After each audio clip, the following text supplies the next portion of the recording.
ఏమండి పెళ్ళికొడుకు ఆ అబ్బాయి కాదు ఈ అబ్బాయి. ఆయన కూడా అలాగే అనుకుంటున్నారు. వీడు తీసింది కాక వీళ్ళ దగ్గర కూడా పరువు తీస్తున్నాడు. మాయ గారు, మా అక్క మా బావ ఈ ఊర్లోనే ఉంటున్నారు. మా బావల ఫ్రెండ్. ఓహో, అమ్మా నాన్న రాలేదా బాబు? వాళ్ళు ఏమండి మా వాడు మావయ్య అంటే మీరు బాబు అంటారండి. అల్లుడు అనాలి కదా, లేకపోతే సమానత్వం పోద్ది. అబ్బాయి చాలా కలివిడి. ఇలాంటి అబ్బాయి నాకు చాలా ఇష్టం. ఆ ఇష్టం కాసేపట్లో పోతుందిలేండి. ఏంటమ్మా అంటున్నావు? లోపలికి వెళ్దామా పదండి అంటున్నాను. రండి రండి పదవేను. కూర్చోండి.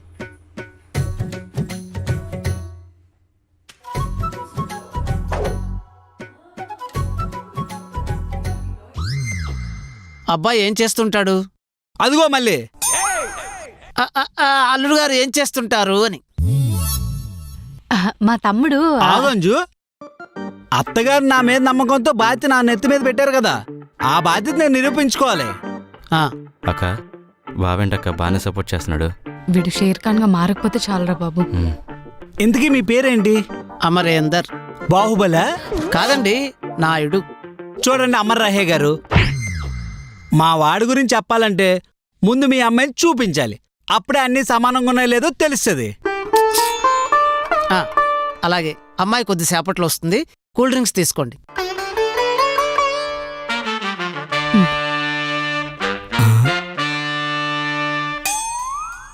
అమర్ రహే గారు, ఏంటి బాబు ఏమైంది? మా ముగ్గురికి తంసపిచ్చి వాడికి మంచి నీళ్ళు ఇస్తారా? పెళ్లి చూపులోనో సమానత్వం లేకపోతే రేపు పొద్దున పెళ్లి అయ్యాక ఈయన ముష్టిని చూసినట్టు చూస్తారేమో.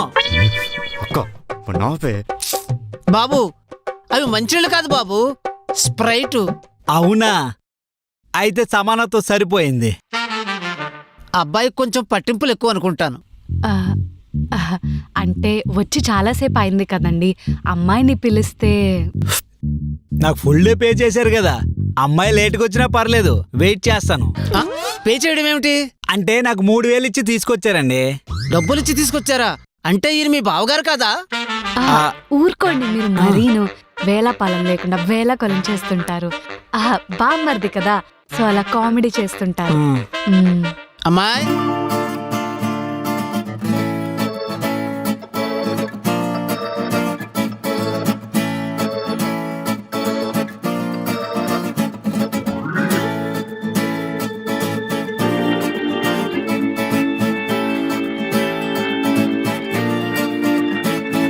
రే, నేను నీకు అమ్మాయికి ఏదో ఒకలాగా సెట్ చేస్తాను, సరేనా?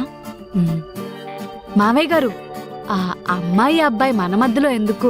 అలా బాల్కనీకి వెళ్ళి కాసేపు మాట్లాడుకుంటే మంచిది కదా, అది కూడా మీకు ఓకే అయితేనే. పర్వాలేదమ్మా, వెళ్ళమనండి. వెళ్ళరా, జాగ్రత్తగా మాట్లాడు. నువ్వు దేవతవే. సరే, జాగ్రత్తగా మాట్లాడు. అమ్మా తీసుకువెళ్ళు. వెళ్ళు.